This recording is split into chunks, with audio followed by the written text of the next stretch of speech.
अब हम लेते हैं क्वेश्चन नंबर 3। इस क्वेश्चन में दिया हुआ है 2 किलोग्राम सेब और 1 किलोग्राम अंगूर का मूल्य किसी दिन ₹160 था। 1 महीने बाद 4 किलोग्राम सेब और 2 किलोग्राम अंगूर का मूल्य ₹300 हो जाता है। इस स्थिति को बीजगणितीय तथा ज्यामितीय या ग्राफीय रूप भी कहते हैं, रूपों में व्यक्त करते हैं। तो हमारे पास क्वेश्चन में क्या दिया हुआ है, सेब और अंगूर दिए हुए। तो हम इनके मान लेते हैं। माना 1 किलोग्राम सेब का मूल्य ₹X है और अंगूर का मूल्य ₹Y है। तो पहली कंडीशन के अनुसार, अकॉर्डिंग टू कंडीशन फर्स्ट में कितने किलोग्राम सेब चाहिए हमारे पास? 2। तो 1 किलोग्राम सेब का मूल्य कितना है? X। तो X को हम 2 से मल्टीप्लाई कर देते हैं। और 1 किलोग्राम अंगूर का मूल्य हमने कितना माना है? Y। तो हम Y ले लेते हैं। इन दोनों का कुल मूल्य हमारे पास कितना होता है? 160।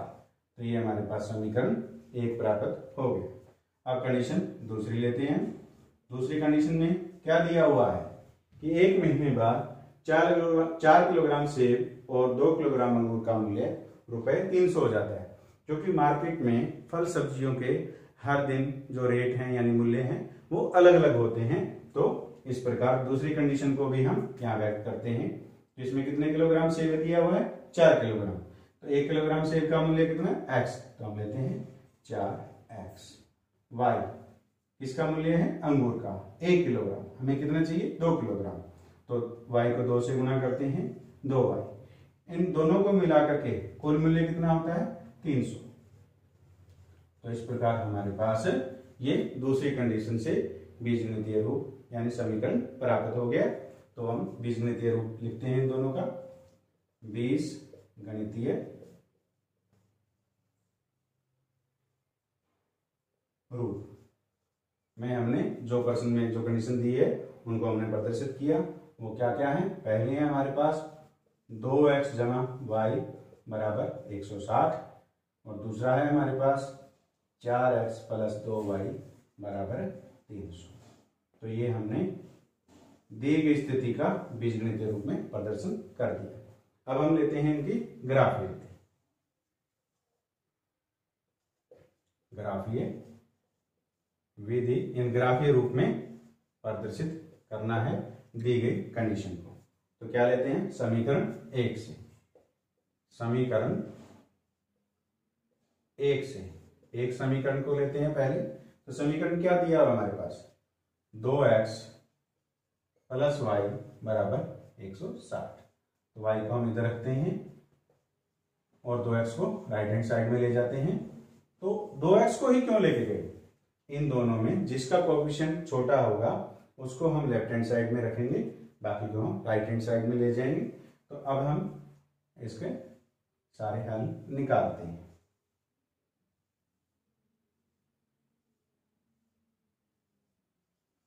इसमें हम x का मान रखेंगे और y का मान हमें प्राप्त हो जाएगा। यदि मैं x का मान 70 यदि मैं 70 रखता हूं तो क्या हो गया? 160 माइनस 2 गुना में 70 यानी 140। 160 माइनस 140 कितना हमें प्राप्त हुआ? 20।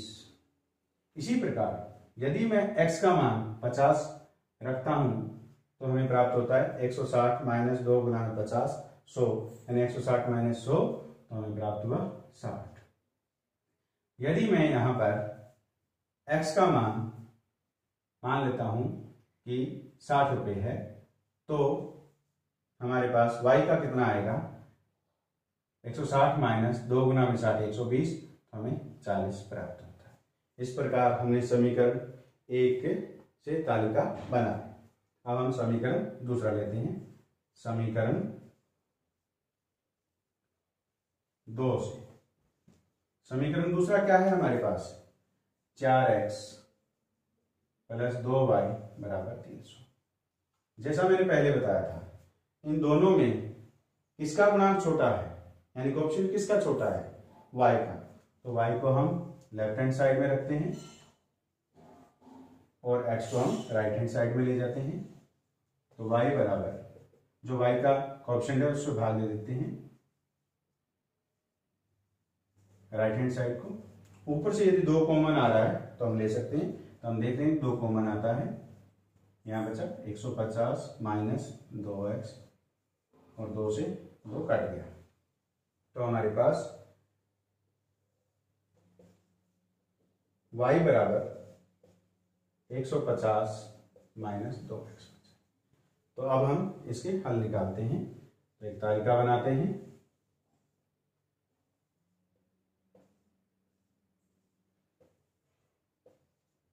इसमें x का मान भरेंगे और y का मान हम प्राप्त कर लेंगे। x का मान यदि हम 50 भरते हैं तो 150 माइनस 2 गुना 50 यानी 100, 150 माइनस 100 हमें 50 प्राप्त हो। और यदि x का मान 60 हो, क्या हो, x का मान 60 हो तो हमारे पास 150 माइनस 120 तो हमें 30 प्राप्त होता है। और यदि x का मान 70 हो तो 150 माइनस 2 गुना में 70 यानी 140, 150 में से 140 लिए हमारे पास बच गए 10। तो इस प्रकार दिए गए जो समीकरण है दोनों, उनसे तालिकाओं का निर्माण कर लिया। अब हम तल पर इन बिंदुओं का निर्धारण करते हैं। ये हमारे पास x डैश अक्ष है और ये हमारे पास y डैश अक्ष है, जहाँ पे दोनों अक्ष एक दूसरे को प्रतिच्छेद करते हैं, वो मूल बिंदु होता है और वहीं से ही दूरियों का निर्धारण किया जाता है। तो x के अधिकतम मान कितने, 70, इसमें भी 70 है।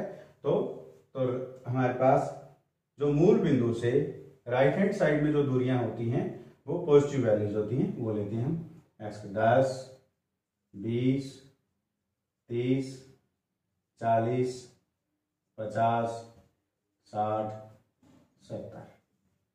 और y का अधिकतम मान हमारे पास इसमें 60 है और इसमें कितना है, 50 है, तो हम 60 लेते हैं। तो मूल बिंदु से ऊपर की तरफ की जितनी वैल्यूज होती हैं वो सारी की सारी पॉजिटिव होती हैं। तो यानी 10, 20, 30, 40, 50 और 60। एक ऋणात्मक भी हम नेगेटिव भी लिख सकते हैं। अब देखिए, जो समीकरण 1 से जो मान हमें प्राप्त हुए थे उनको हम इस पे प्रदर्शित करते हैं। x का मान कितना है, 70, y का मान कितना है, 20। तो 70 x के 70 के मान के सामने 20, जहां पे ये दोनों दूरियां लंबवत दूरियां एक दूसरे को प्रतिच्छेद करती हैं, तो वह इसके निर्धारण कर सकते हैं। वह बिंदु आ जाता है हमारे पास 70 और 20। दूसरा है x का मान है हमारे पास 50 और y का मान 60। तो x के 60 के सामने, 50 के सामने और y के 60 के सामने जब दोनों लाइनें एक दूसरे को एक प्रतिच्छेद करती है, वो बिंदु हमें प्राप्त होता है। उसके निर्देशांक है 50, 60। फिर है हमारे पास x का मान 60 है और y का मान 40। तो x का मान 60 और y का मान 40, जहाँ पे ये प्रतिच्छेद करती हैं वो बिंदु हमें मालूम है, उसका मान है 60 और 40, वो हम यहाँ पे लिख देते हैं। जब हम स्केल की सहायता से इन तीनों बिंदुओं को मिलाएंगे तो एक सीधी रेखा हमें प्राप्त होती है।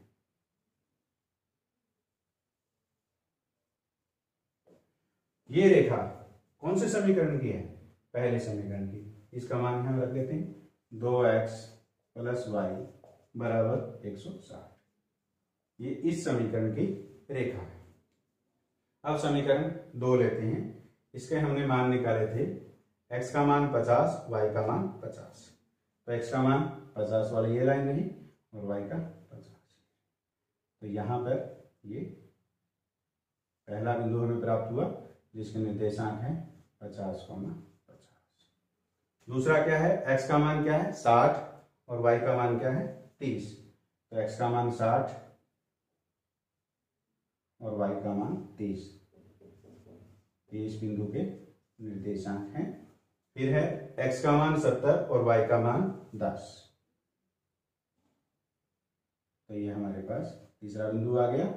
इसके निर्देशांक है x का मान 70 है और y का मान 10 है। इन तीनों बिंदुओं को मिलाते हैं तो हमें एक सीधी रेखा प्राप्त होती है। और हम देख रहे हैं कि आगे बढ़ाने पर ये कहीं भी आपस में नहीं मिल रही, तो इस दूसरी रेखा जो हमें प्राप्त हुई है, इसके समीकरण है हमारे पास, क्या है ये, 4x + 2y = 300। तो वो यहाँ पे लिख देते हैं 4x + 2y = 300। तो इस प्रकार हमने दिए गए क्वेश्चंस का बीजगणितीय और ग्राफीय रूप में प्रदर्शित किया। उम्मीद है आप सभी को ये समझ में आया होगा। यदि आपको समझ में आया है तो लाइक कीजिए और अपने दोस्तों के साथ शेयर कीजिए, और आपके अपने YouTube चैनल अनिल आयतान को सब्सक्राइब कीजिए। आगे के वीडियो में हम लेके आएंगे आपके लिए एक्सरसाइज 3.2। धन्यवाद।